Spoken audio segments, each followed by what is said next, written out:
मुंह से थक कर सोए हुए थे। गली के कुत्ते भी कोने पकड़कर सोए हुए थे। अचानक से कोई कुत्ता उठता है और इधर उधर संदेह भरी नजरों से देखकर वापस सो जाता है। उसी गांव से बाहर एक छोटी सी बस्ती पर कोई जाग रहा था। झोपड़ी जैसा छोटा सा घर था। वहां पे किसी का आना जाना नहीं था, इसलिए उसने वो जगह चुनी थी उस अघोरी काम को अंजाम देने के लिए। चारों तरफ सन्नाटा था, लेकिन रात के कीड़े अपनी आवाज निकालकर उनके होने का एहसास करा रहे थे। पूरा माहौल तनावपूर्ण लग रहा था। इसी माहौल में वो निकली थी। वो उस झोपड़ी में आई। घर वालों के सोने के बाद चुपचाप निकल आई थी एक खौफनाक काम की शुरुआत करने के लिए। उस झोपड़ी की दीवारें और जमीन गोबर से लिपी हुई थी। उसने साथ में लाई हुई मोमबत्ती जलाई।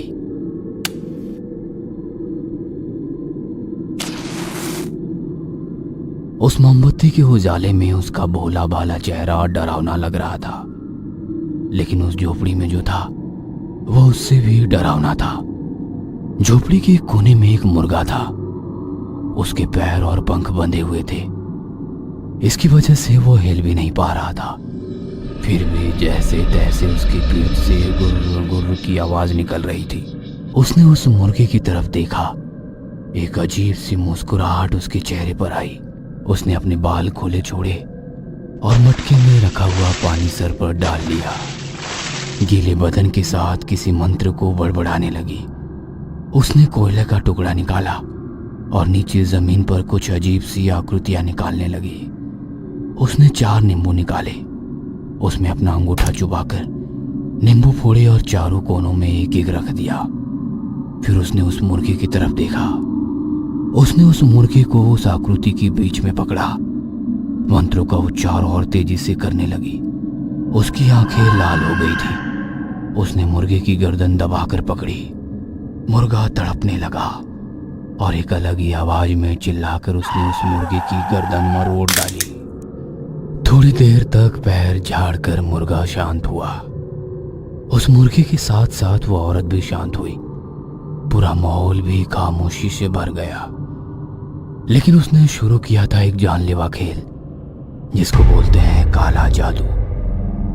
इस कहानी के लेखक है आसिम नागराल। मोबाइल की रिंगटोन बज रही थी।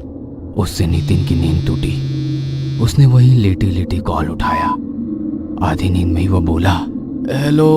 अरे भाई, एक गणनापुर का किराया है गाड़ी के लिए, एकदम अर्जेंट है, जाओगे क्या? गाड़ी का किराया सुनते ही नितिन की नींद उड़ गई। वो बोला, हाँ जाऊंगा ना, बताओ ना कहाँ आऊं?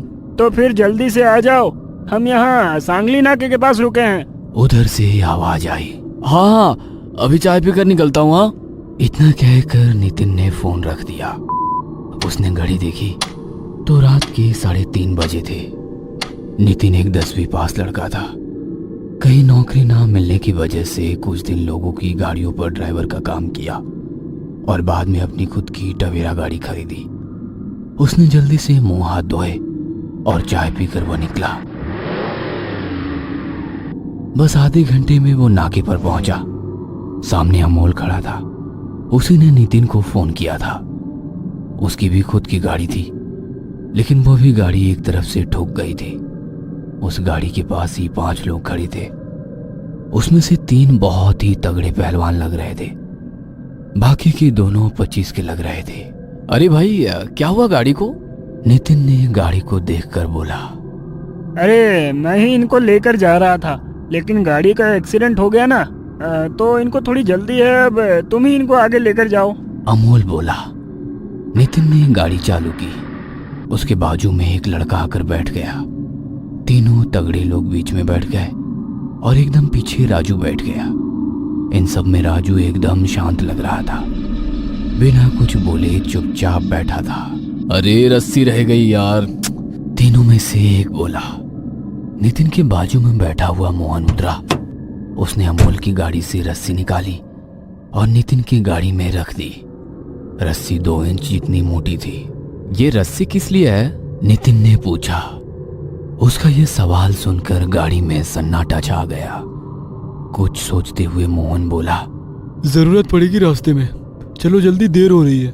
नितिन को कुछ समझ में नहीं आया। वो चुपचाप गाड़ी चलाने लगा। सुबह होने लगी थी।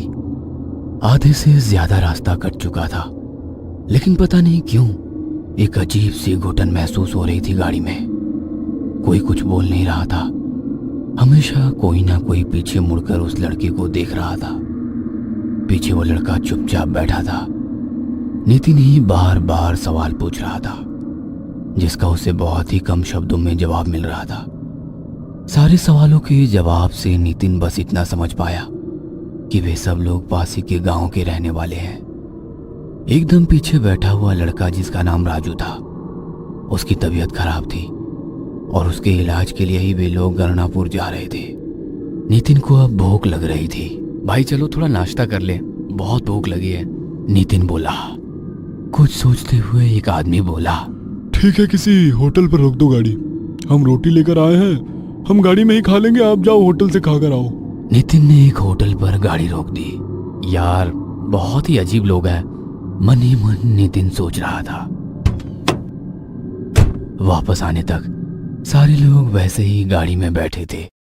पास आकर नितिन बोला, अच्छा मेरी रात भर ना नींद नहीं हुई है, अगर किसी को गाड़ी चलाना आता है तो थोड़ी देर चलाओ ना, मैं थोड़ा आराम कर लेता हूँ। इसके बाद मोहन गाड़ी चलाने के लिए तैयार हो गया। नितिन पीछे राजू के पास जाकर बैठने लगा तो मोहन बोला, अरे भाई यहीं बैठो मेरे पास। नहीं नहीं, मैं यहीं पीछे आराम से सो जाता हूँ, यहाँ बहुत जगह है। बाकी कोई कुछ बोले इससे पहले नितिन राजू के बाजू में जाके सो गया। सब लोग अजीब नजरों से नितिन को देखने लगे। अब मोहन गाड़ी चला रहा था। नितिन राजू के कंधे पर सर रखकर सो गया था। अचानक उसको कोई आवाज आने लगी। राजू के मुंह से एक अजीब सी आवाज निकल रही थी, गुर्र गुर्र। नितिन की नींद खुल गई और वो राजू की तरफ देखने लगा। अचानक राजू ने नितिन की ओर देखा। उसके ऐसे अचानक देखने से नितिन सिहर गया। तभी राजू की आंखों की काली पुतलियां ऊपर की तरफ घूम गए और उसकी आंखें पूरी तरह सफेद दिखने लगी। किसी मुर्गे की बांग की तरह वो चिल्लाया, कुकड़ों को। अपनी सफेद आंखें बड़ी करके वो चिल्लाने लगा, मुर्गा हूं मैं, मुर्गा, कटा हुआ मुर्गा।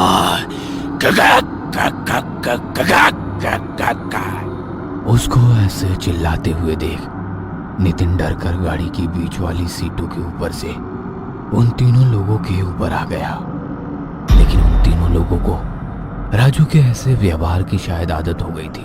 गाड़ी को रोक, गाड़ी को रोक। उसमें से एक बोला, रस्सी लाओ। और कोई बोला। मोहन ने रास्ते के किनारे गाड़ी रोकी।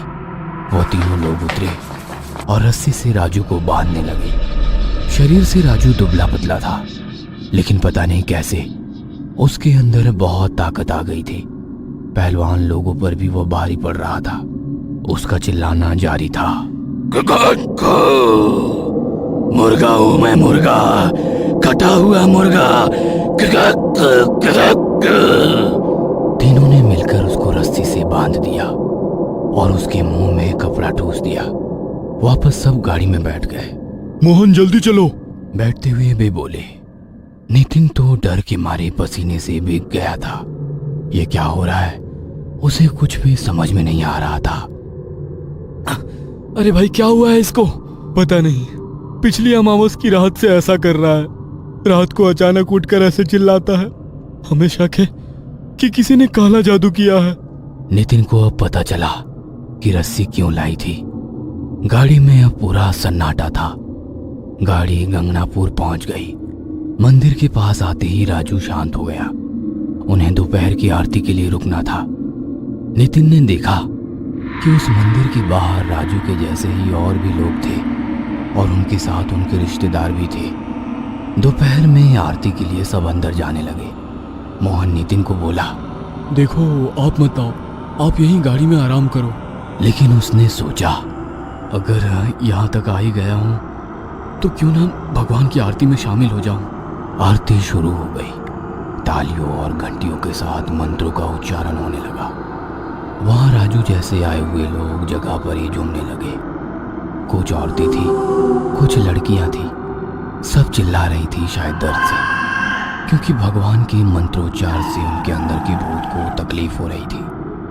अचानक एक औरत बाल खुले छोड़कर नितिन की ओर भागती हुई आई। नितिन डर कर पीछे हट गया।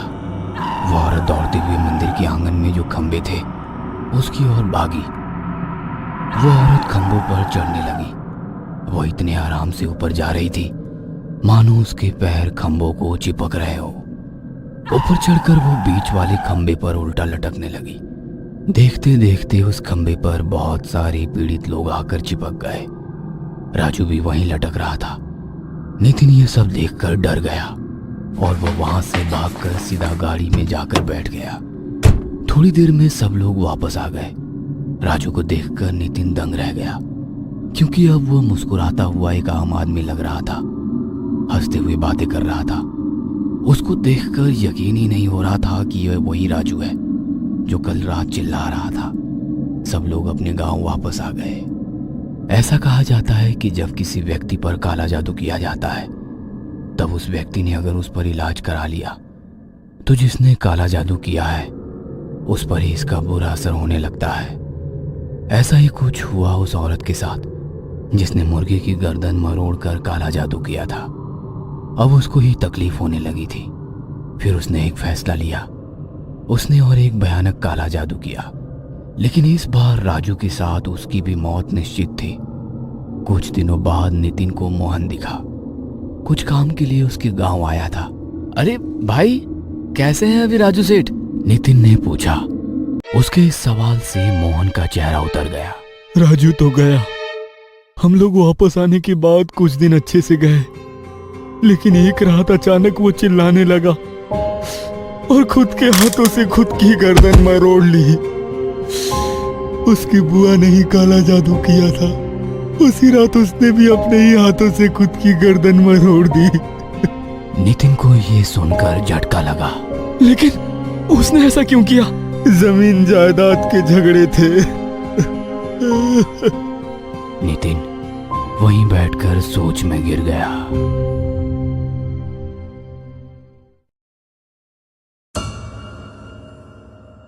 ये कहानी आपको अच्छी लगी हो तो हमें सब्सक्राइब करें। हमारा इंस्टाग्राम और फेसबुक पेज जरूर फॉलो करें। अगर आपके पास ऐसी ही कोई कहानी हो तो हमें कमेंट बॉक्स में भेजें। हम कोशिश करेंगे कि अगली एनिमेटेड स्टोरी आपकी होगी।